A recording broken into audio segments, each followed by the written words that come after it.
आता आपण निघालो आहे सावंतवाडीहून खवण्याला जायला. सावंतवाडीपासून खवणे हे अंतर साधारण 30 किलोमीटर आहे आणि ट्रॅफिक नसेल तर 45 मिनिटात आरामात पोहोचता येते. सावंतवाडीहून आधी वेंगुर्ल्याकडे जाणारा रस्ता लागतो. वेंगुर्ल्यात आल्यानंतर मठ महाडाकडे जाणारा फाटा घ्यायचा. इथून पुढचा रस्ता थोडा अरुंद आहे, पण गावातून जाणारा खूप सुंदर आणि शांत रस्ता आहे. मापण गावात पार केल्यावर थोड्याच वेळात आपण पोहोचतो शांतादुर्गा मंदिराच्या परिसरात. देवकथा आणि लोकश्रद्धेच्या पायावर उभं असलेलं मापण खवणे येथील शांतादुर्गा मंदिर, जिच्या नावातच शांती आहे आणि जिचा इतिहासात कोकणची आत्मा दडलेली आहे. श्री शांतादुर्गा देवीचा इतिहास पौराणिक कथांशी जोडलेला आहे.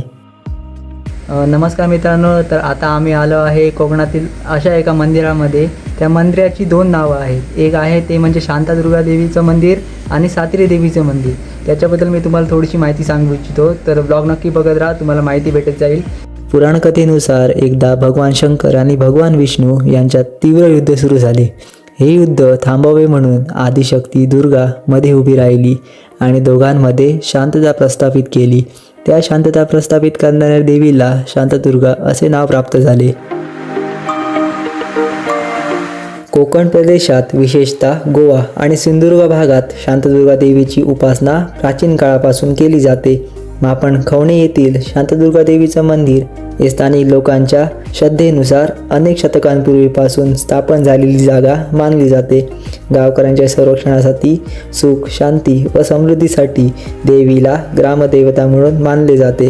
पूर्वी हे देवस्थान साध्या स्वरूपात होते. काळानुसार गावकऱ्यांच्या सहभागातून एक सुंदर मंदिर उभे राहिले. या मंदिराचा इतिहास मुख्यतः लोकश्रद्धा, परंपरा आणि मौखिक कथांवर आधारित आहे, जो पिढ्यानपिढ्या जपला गेला आहे.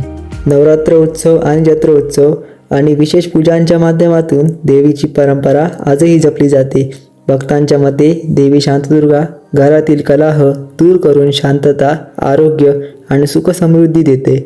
अशा प्रकारे श्रद्धा, पौराणिक कथा आणि गावाच्या परंपरेतून घडलेला मापण खवणे येथील शांतादुर्गा देवीचा इतिहास आजही भक्तांच्या मनात खोलवर रुजलेला आहे.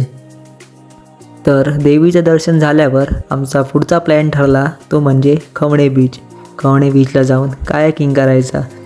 रविवारचा दिवस असल्यामुळे बीचवर खूप गर्दी होती.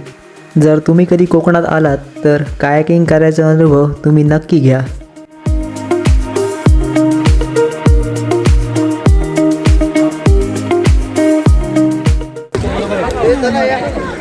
तुमच्या मांडीत दुसरी येतात आम्ही VIP टायटॅनिक पाटले येतले आमची जरा चालू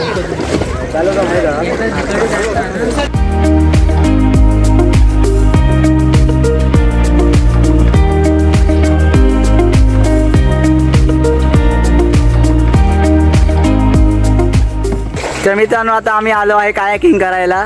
तर आमच्यासोबत पाठी मंथनानी आहेत आणि माझ्या पुढे आहे देवराज, तो बोट चालवतोय आमची टायटॅनिक. तर आम्ही इथे आलो आता. पाठी खूप गर्दी होती, इथे कोणच नाही आहे. हा देवराज आहे, नको हे मंथनानी आहेत आणि हे जा तू पुढे जा. हे मंथनानी ते पुढे जा ना, आमचा व्हिडिओ काढ.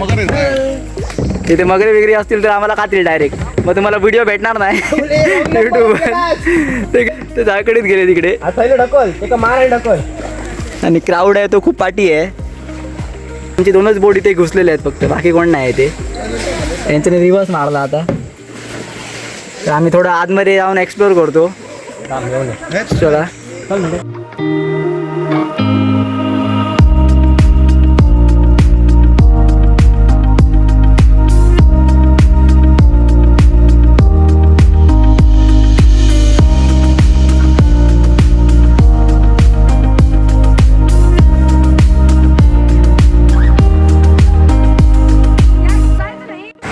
तर मित्रांनो, तुम्हाला व्हिडिओ आवडला असेल तर नक्की लाईक करा, शेअर करा आणि सबस्क्राईब करा आणि असेच सपोर्ट करत राहा. थँक्यू.